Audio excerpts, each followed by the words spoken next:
Le moment est venu de voir ce qu'il vous reste de votre passage par les 9 vidéos de cette playlist consacrée au français. Je vous propose ici une douzaine de jeux d'appropriation, mais cette fois sans vous donner les réponses. Elles suivront dans une vidéo qui sera postée dans 15 jours. Je vous laisse quelques secondes pour lire le contenu de la diapo, mais je vous invite à y revenir plus tard en vous mettant sur pause. Pour commencer, voici un petit test que j'ai appelé « Les Français savent-ils parler français ?» et qui vous invite à lire à haute voix les 6 phrases suivantes.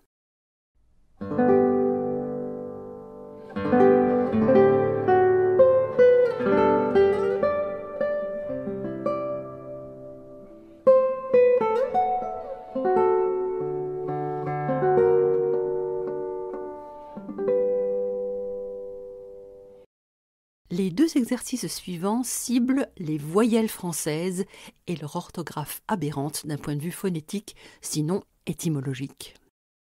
Le premier exercice, fastoche, consiste à mettre sur 2 colonnes, parmi les produits proposés, ceux qu'on trouve et ceux qu'on ne trouve pas, d'abord au marché de Paddy,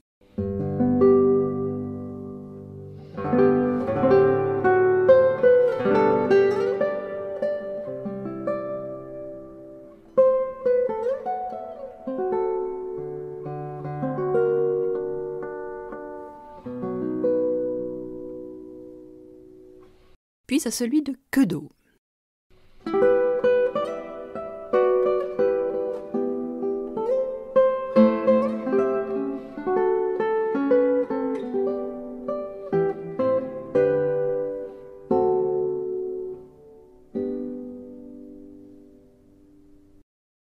Le second exercice a une valeur purement subjective. Il consiste à trouver les voyelles qui, pour vous, correspondent à la description qu'en donne Rimbaud dans son sonnet intitulé « Voyelles ». Je me suis permis de tailler dans le sonnet pour chambouler l'ordre des 5 voyelles retenues.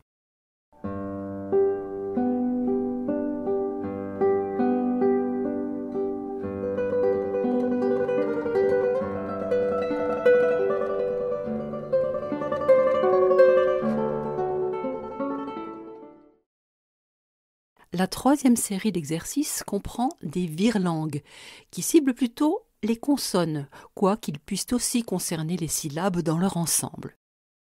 En voici 5 auxquels vous reviendrez quand vous en aurez le temps.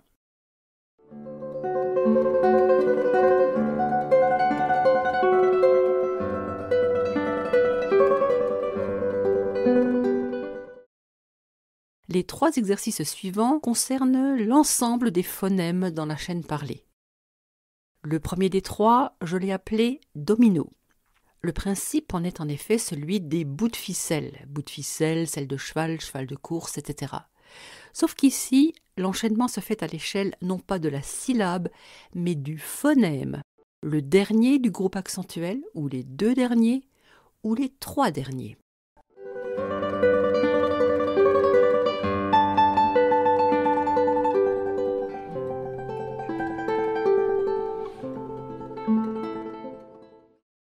Voici ensuite les mutations.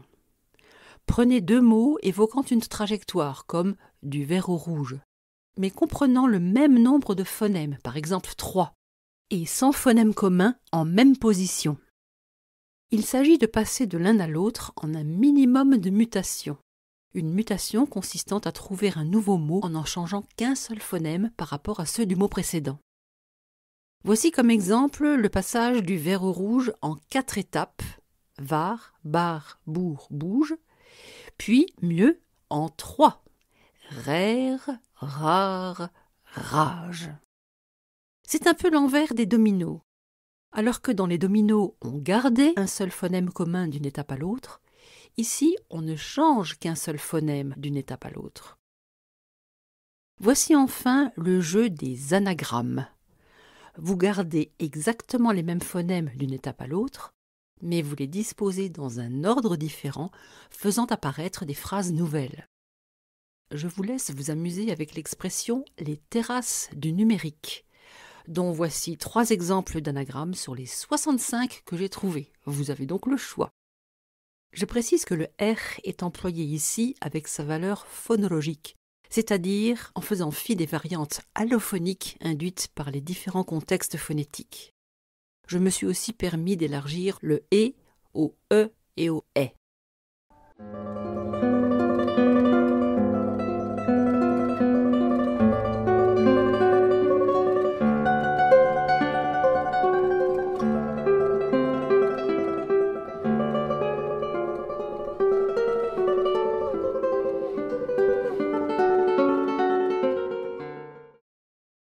Concernant le rythme, voici 2 versions chantées du début de La Cigale et la Fourmi. On ne s'en lasse pas.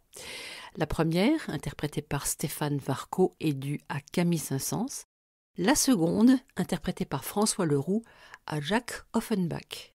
La cigale ayant chanté tout l'été, ayant chanté tout l'été, se trouva fort dépourvue quand la bise fut venue.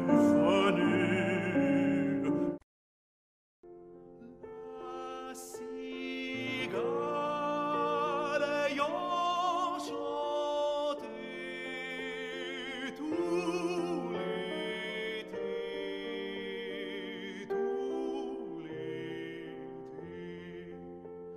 se trouva fort dépourvue quand la bise fut venue, quand la bise fut venue.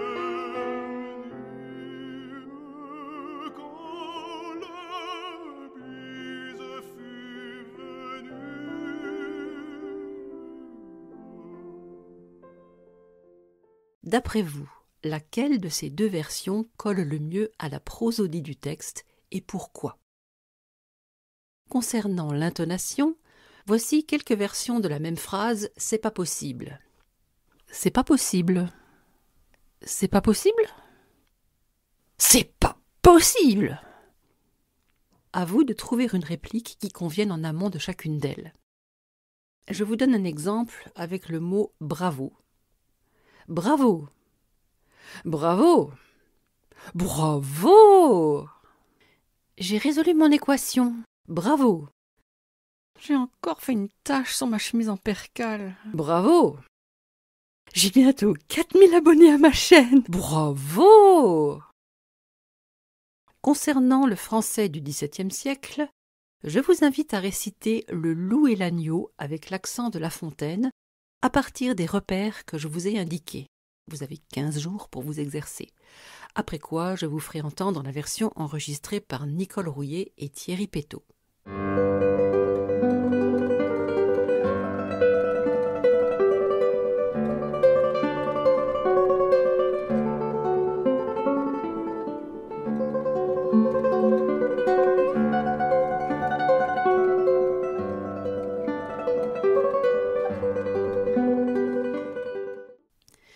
Concernant le français du Québec, je vous invite de la même façon à tenter d'imiter Benjamin, sans chercher à l'écouter, dans la suite de son cours d'harmonica sur les positions, dont voici la transcription.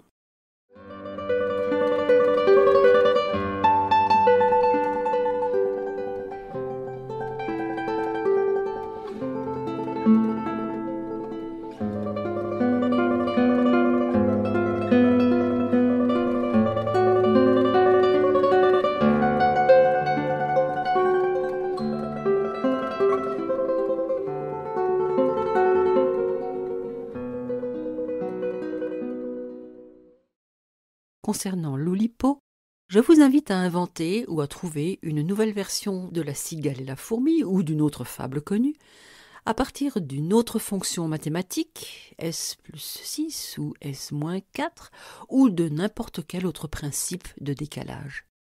Voici à titre d'exemple la version argotique réalisée par Pierre Perret de la fable Le Corbeau et le Renard. Le Corbeau et le Renard. Maître Corbeau, sur un chêne mastard, tenait un frometon dans le clapoir. Maître Renard, reniflant qu'au balcon quelques sombres zonards débouchaient les flacons, lui dit « Salut, Corbac, c'est vous que je cherchais. À côté du costard que vous portez, mon cher, la robe du soir du pan est une serpillière. De plus, quand vous chantez, Il paraîtrait, sans char, que les merles du coin en ont tous des cauchemars. À ces mots, le corbeau, plus fier que sa crémière, ouvrit grand comme un four son piège à vers de terre. Et entonnant Rigoletto, il laissa choir son calendo. Le renard le lui pique et dit « Apprends, mon gars, que si tu ne veux point tomber dans la panade, n'esgourde point celui qui te passe la pommade. » Moralité, on doit reconnaître en tout cas que grâce à Monsieur La Fontaine, très peu de chanteurs d'opéra chantent aujourd'hui la bouche pleine. Vous voyez qu'il reste de la place à droite de l'illustration de Doré. Enfin, pour terminer, je vous invite à prendre votre tour dans cette partie de Scrabble phonétique. Les mots français étant plus courts en version phonétique qu'en version orthographique, une pioche se limite ici à 5 pions au lieu de 7. Il vous reste les pions I, O, L, P et OU.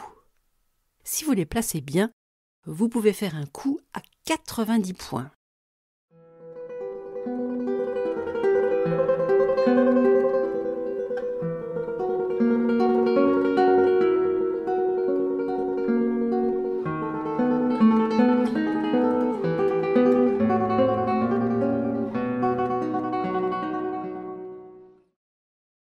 Comme je l'ai annoncé plus haut, je vous posterai dans 15 jours une vidéo avec les réponses à tous ces jeux.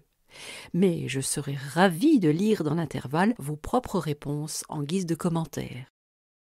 Sinon, rendez-vous la semaine prochaine avec l'interview surprise prévue en clôture de cette playlist consacrée au français. À bientôt dans la musique des langues.